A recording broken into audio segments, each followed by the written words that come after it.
How you doing, Mr. DJ? Still riveted to the summer of 1967, picking out those lost 45s from that epic summer of 1967, the summer of the Monterey Pop Festival. One artist who was not at the Monterey Pop Festival, probably a little bit too mainstream to be at Monterey, but still, she had some fantastic hits back in the mid '60s. Nancy Sinatra, Lost 45, from the movie You Only Live Twice. James Bond flick. Nancy Sinatra at number 53 on Billboard's Hot 100.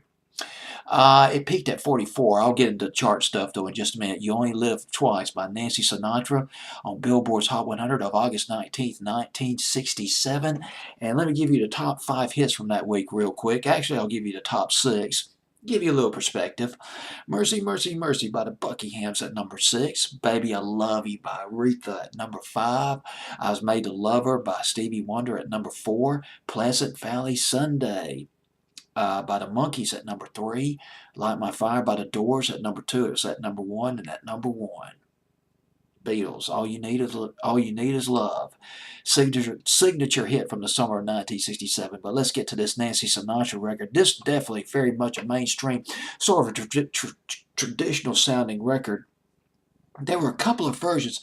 This record had sort of a melodramatic flourish as it opened up. There were French horns. There was this lush sounding, very rich sound, lush French horns that supplemented the violins that were playing in a high octave range. It was a two bar theme going into this record, and it was written by John Barry. The music was written by John Barry, who was a long term or a regular James Bond composer.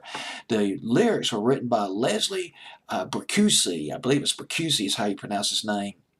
Pronounce this person's name, Leslie Bricusse, who also co-wrote the lyrics to Goldfinger. Remember Goldfinger by Shirley Bassey? Late 64, early 1965. You seldom hear that on the oldie stations anymore, but that was a big hit. Going back to this record, though, You Only Live Twice.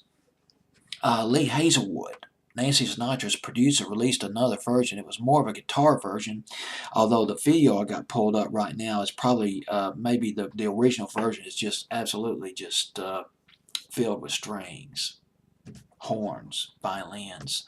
It's a beautiful record by Nancy Sinatra. Fantastic voice.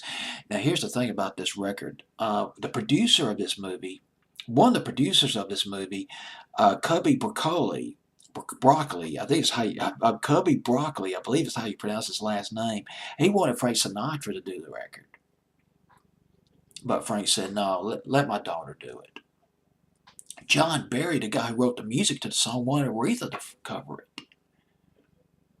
But the producers insisted on Nancy Sinatra because Nancy Sinatra was on a roll. She had These Boots Are Made for Walking, Sugar Town, and How's That Grab You, Darling, or How's That Grab You, Honey? Remember that, 1966? So they gave it to her. And but it wasn't that big for her. It only peaked at number 44 on Billboard's Hot 100. That is it. Number 44. But it was on Billboard's Hot 100 for 9 weeks. You Only Live Twice by Nancy Sinatra.